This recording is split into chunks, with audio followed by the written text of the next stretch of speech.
The room was suffocatingly still as Thomas knelt on the creaking wooden floor, whispering words that seemed too fragile to reach any ear. His voice quivered, carrying with it the weight of a soul fractured by guilt and fear. The air grew thick with a metallic taste, and his breath turned shallow, as if something unseen pressed against his chest. The flame of the small candle before him stretched unnaturally high, swaying without wind, bending like a reed beneath invisible pressure. The walls began to writhe as shadows moved in defiance of light, crawling with life that did not belong. The floorboards shivered under him, deep vibrations rolling through the earth beneath the house. Suddenly, the candle burst into a cold, searing white blaze that flooded the dim chamber with unbearable brightness. Thomas shielded his eyes, yet the light pressed into his skin and marked his bones. A tall, shifting figure emerged within the blaze, its outline glimmering like molten silver, edges breaking and reforming in endless motion. Thomas gasped, unable to flee, unable to breathe. No footsteps echoed, no sound of movement came, only the weight of unseen eyes pressing into his chest. Then, a voice thundered, not with sound, but from within his ribs, vibrating through his marrow. "You have been seen."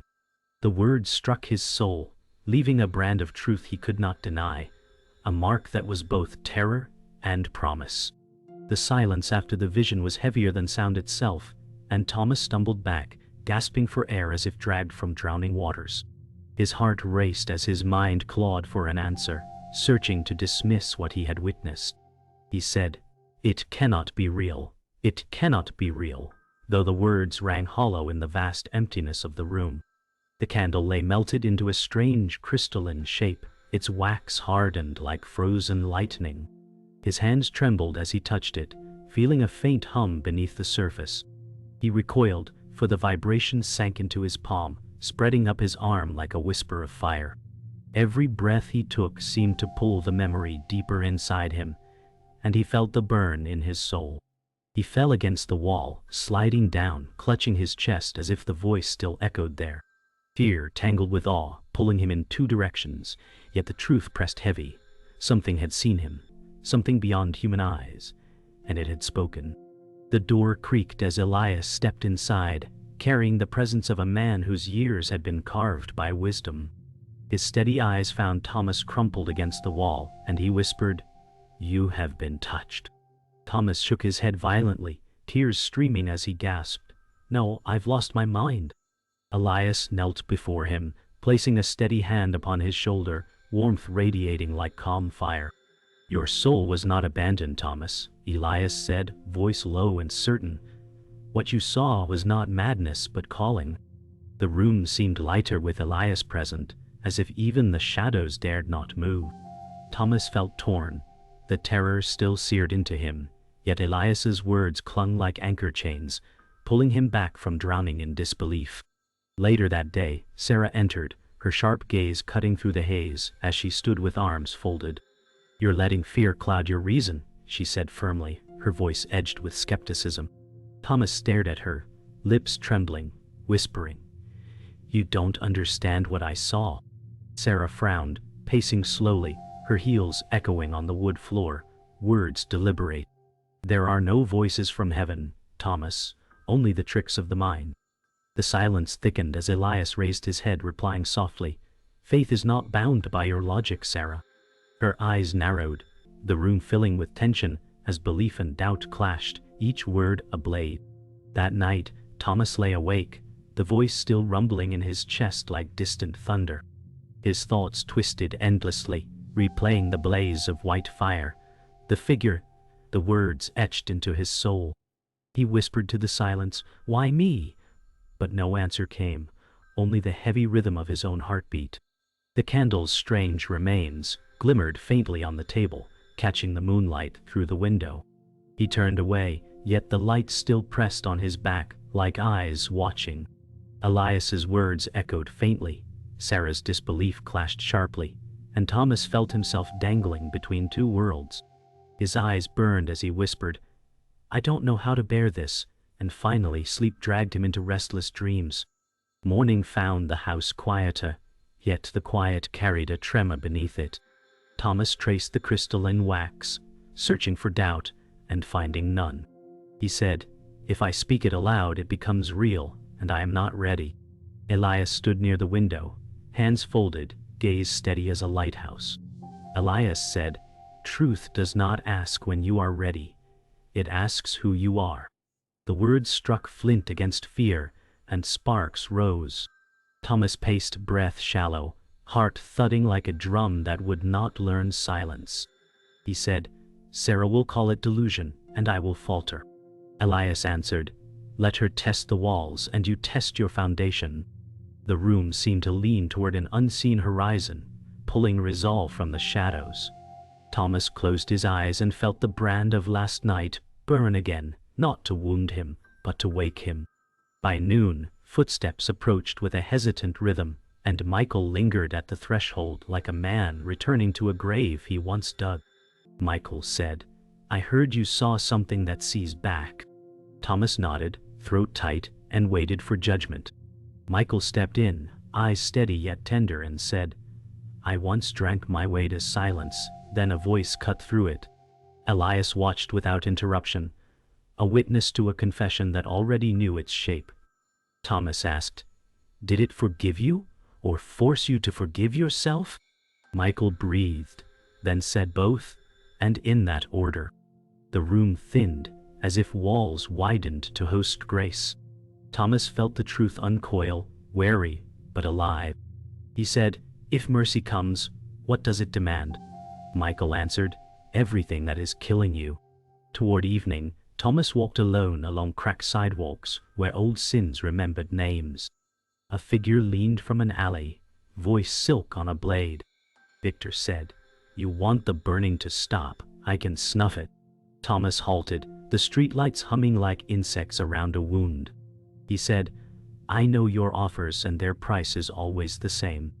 Victor smiled without warmth and said, "It is only the cost of sleep without dreams."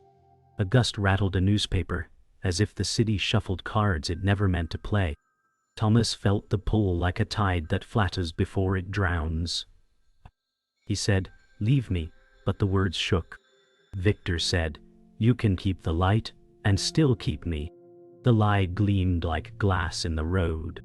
Night returned with a chill that found the hinges of the heart. Thomas sat hunched at the table while Elias brewed tea, each clink a small mercy. Elias said, "Temptation sells relief that robs breath." Thomas stared at the crystalline wax, now humming like a distant choir. He said, "I almost said yes, because yes is easier than trust."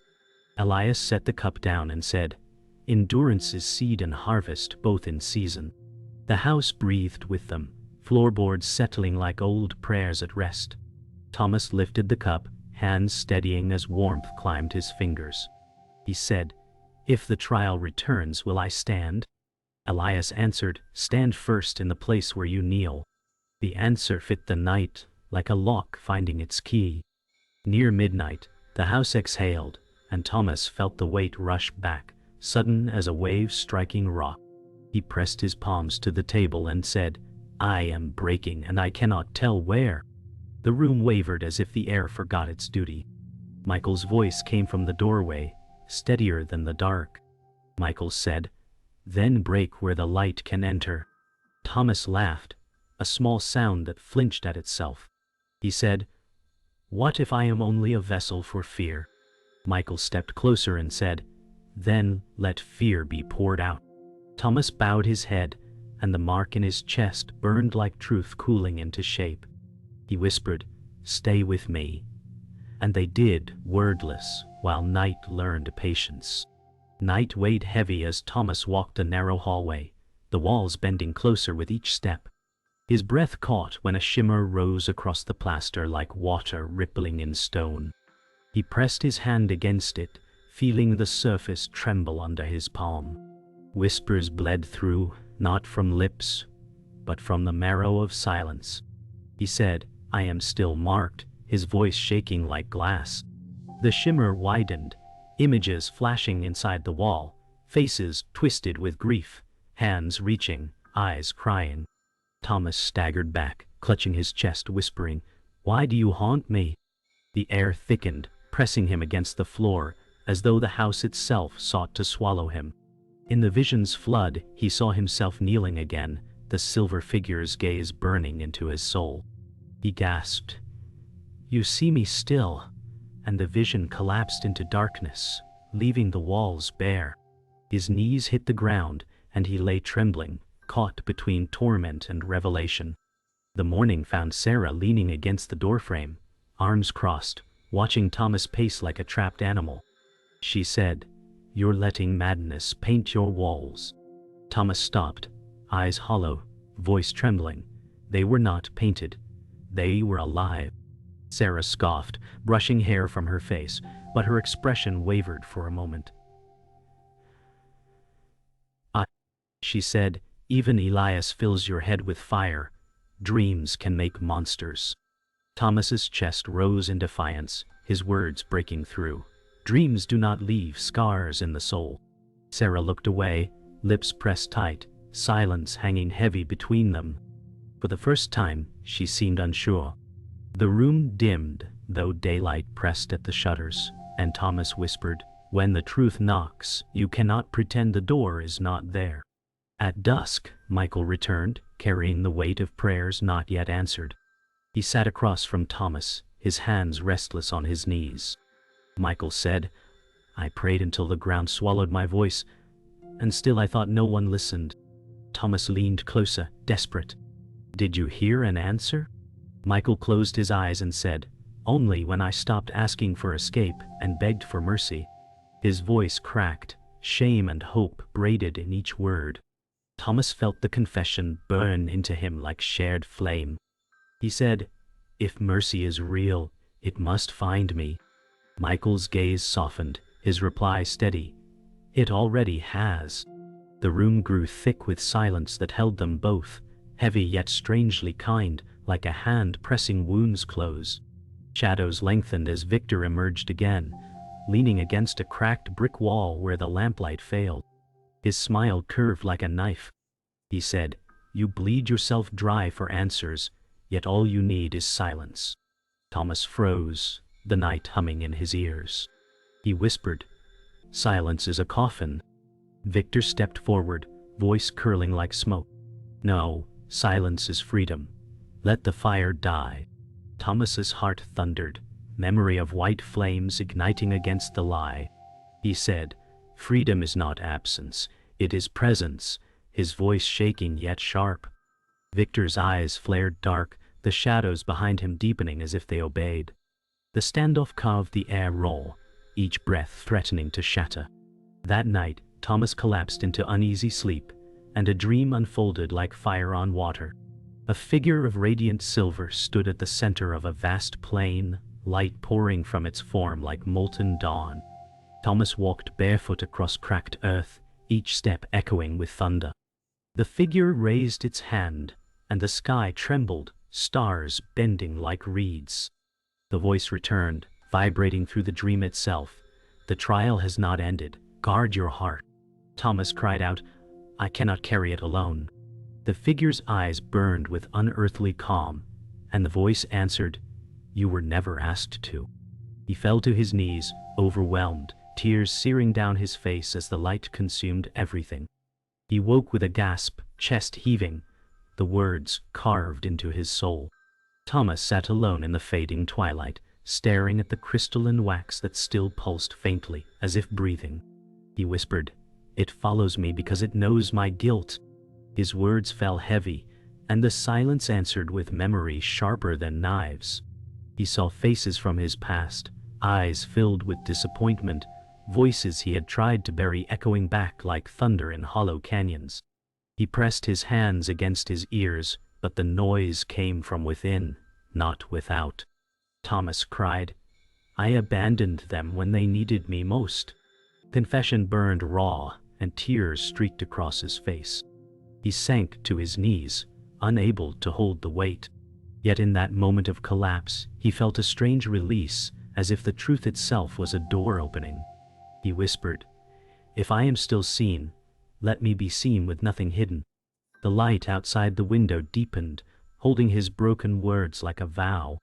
Sarah found him at dawn, his eyes hollow but alive, as though night had carved something new inside him. She leaned against the doorway, her voice lower than before. She said, "I saw the wall shimmer. Tell me it was not my mind breaking." Thomas turned, meeting her gaze with quiet fire. He said, "Even the unbelieving are touched when the truth refuses silence." Sarah's lips trembled, and for a moment, doubt cracked into fear. She whispered, "If it is real, then I have been blind." Thomas stepped closer, his hand hovering near hers but not touching. He said, "Blindness is not forever, unless you choose it." The morning light filtered through the shutters, painting lines of gold across her face. She lowered her head, and for once, her silence was not dismissal, but trembling admission. Michael knelt in the small chapel at the edge of town, hands clasped so tightly they shook. Thomas entered quietly, the air scented with old wood and candle smoke. Michael's voice cracked. "I prayed for forgiveness, but my shame still chains me." Thomas sat beside him, listening, his chest heavy with kinship. Michael's eyes brimmed as he confessed, "I betrayed those I loved, and even mercy feels far from me." Thomas reached out, his hand resting gently on Michael's arm. He said, "I too carry chains, but the light still came for me. If it can find me, it can find you." Michael's breath trembled, the silence wrapping them both like a cloak. Slowly, his hands unclenched, and he whispered, "Then perhaps mercy waits even here." The candles flickered, as if to agree, filling the chapel with a fragile warmth. Later that evening, Elias sat at the table with Thomas, his eyes distant, voice slower than usual. He said, "I once carried doubts so sharp they cut my prayers in two." Thomas leaned forward, surprised by the confession. Elias continued, "I stood where you stand now, marked and trembling, and I wondered if I was fooling myself." His voice cracked slightly, his gaze fixed on the floorboards. Thomas asked softly, "What kept you from falling away?" Elias looked up, eyes steady again. "The truth does not need my certainty, only my surrender." Silence settled between them, but it was not heavy. For Thomas, the guide's admission made him human, and his faith stronger for being tested. He whispered, "Then even guides walk through shadows." Elias nodded, his lips curling into the faintest smile. That night, Thomas's sleep opened into a dream of fire and stars. The silver figure returned, towering over him on a field of endless night. "I'm not lying?" Its eyes burned with calm intensity, and its voice rang like thunder woven into silk. The figure said, "You carry wounds that were never yours." Thomas fell to his knees, his voice breaking. "Then take them from me." The figure's hand stretched out, and light poured like molten rivers, searing yet soothing as it wrapped around his chest. He gasped, feeling chains break within him, and tears streamed freely. The voice said, "You are not condemned, but chosen to bear light where shadows feed." Thomas trembled, his body bent in surrender. When he woke, dawn glowed faintly at the window, and for the first time, his heart did not feel like a prison, but a vessel. The shadows pressed hard as night sank deep, and Thomas felt a weight coil around him, darker than any dream. In the silence of the house, Victor appeared, his voice smooth as venom. Victor said, "You pray to light, but I can end your fire tonight." Thomas gripped the edge of the table, sweat on his brow, his voice breaking.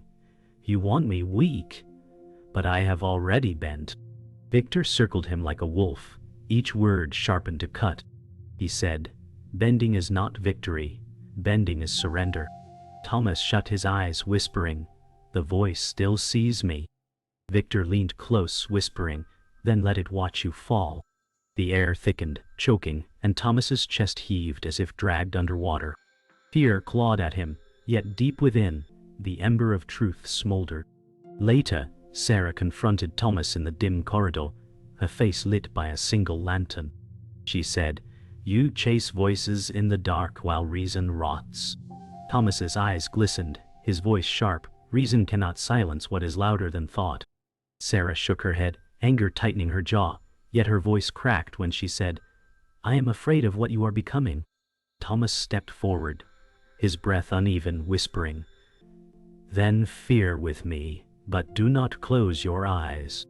She trembled, caught between disbelief and the truth that gnawed at her walls. The silence that followed was not triumph but fracture, the two of them standing like broken mirrors facing the same storm.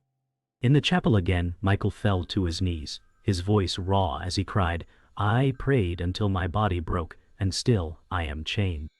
Thomas knelt beside him, clutching his shoulder. He said, "Chains are not eternal if they meet the fire." Michael shook his head violently, his voice trembling, "But I do not deserve mercy." Thomas's reply cut through, "Neither do I, but it still found me." The candles flickered, as if stirred by unseen breath, filling the chapel with a trembling light. Michael's face collapsed into tears, his hands clutching the pew like a drowning man clings to driftwood. Slowly he whispered, "Then let mercy find me too." Back at the house, Elias sat in silence, his eyes darker than Thomas had ever seen. He whispered, "Faith is not always flame. Sometimes it is ash waiting." Thomas frowned, unsettled. Elias continued, "I carried years of silence, doubting the very ground beneath my knees." His words cracked, showing fractures hidden for decades. Thomas asked, "How did you not abandon it?" Elias's lips trembled, and he whispered, "Because even ash remembers fire." His honesty struck Thomas deeper than any sermon, for it proved even the guide's road was not without shadows. Elias bowed his head, and Thomas reached across the table, grasping his hand. For once, both trembled, not as master and follower, but as men holding each other in weakness.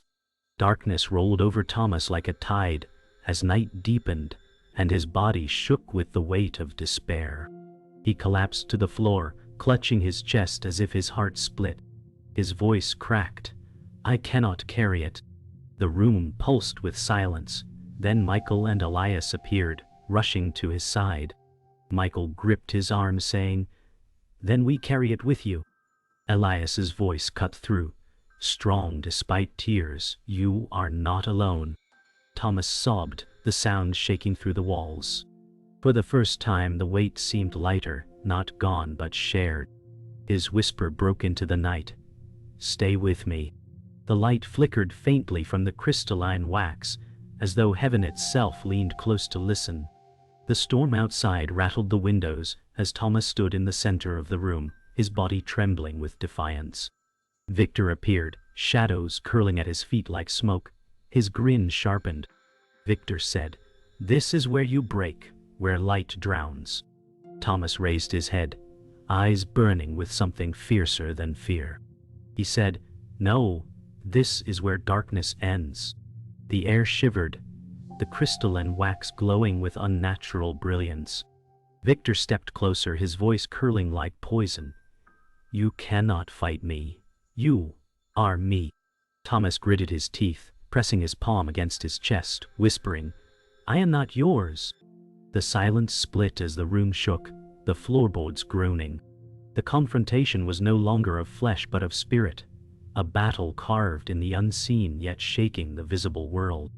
In the midst of the storm, Sarah burst into the room, eyes wide as she saw the clash unravel. She gasped, "This is real."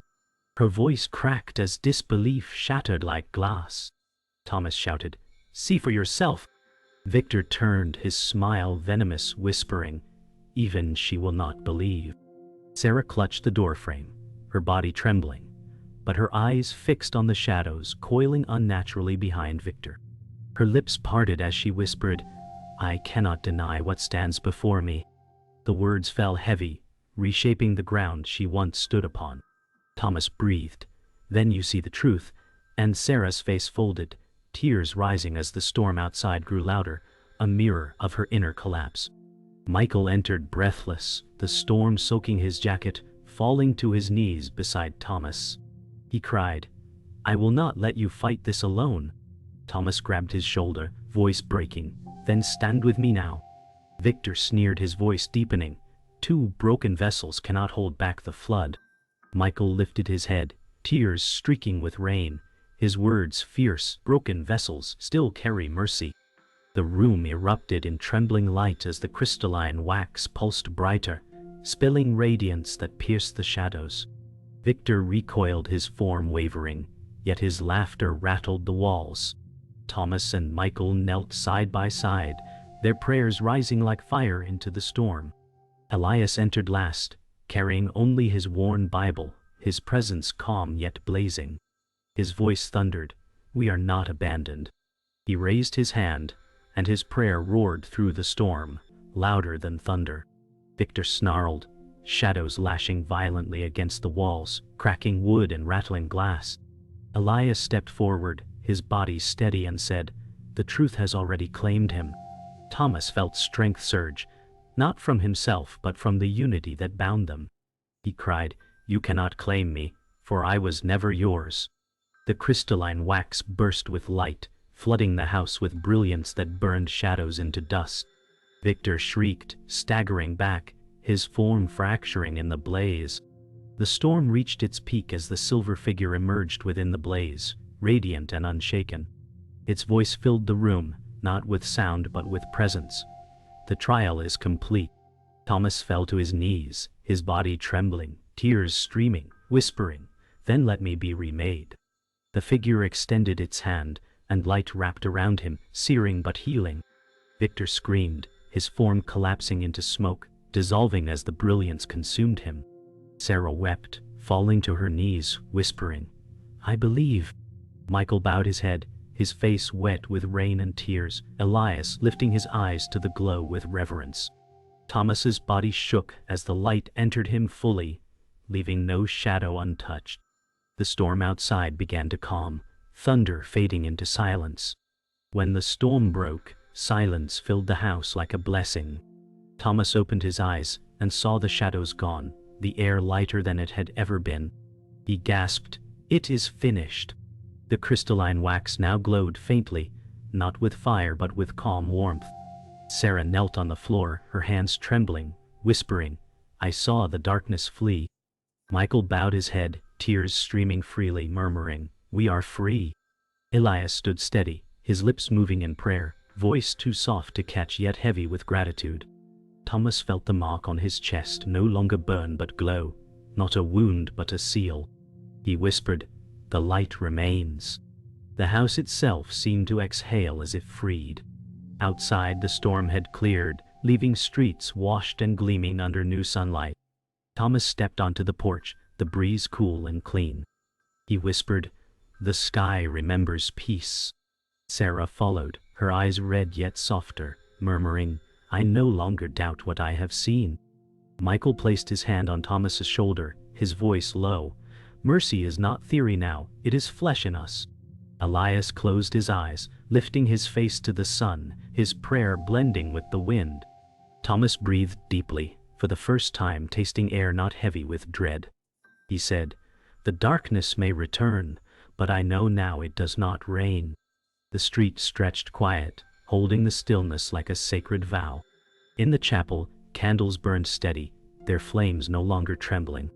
Michael knelt again, his voice quiet yet sure, "I am not abandoned." Thomas placed a hand on his back, nodding, "Neither am I." Sarah sat in the pew, hands clasped, her eyes closed in surrender for the first time. Elias stood at the altar, his voice clear and unwavering, "Faith is fire that burns even in ashes." The air held a peace deeper than silence, as if the walls themselves bore witness to renewal. Thomas bowed his head, whispering, "I was lost, but now I am seen." The words did not echo, but they lingered, stitched into the stillness. That evening the group gathered in the kitchen, the table once marked by trembling now glowing in lamplight.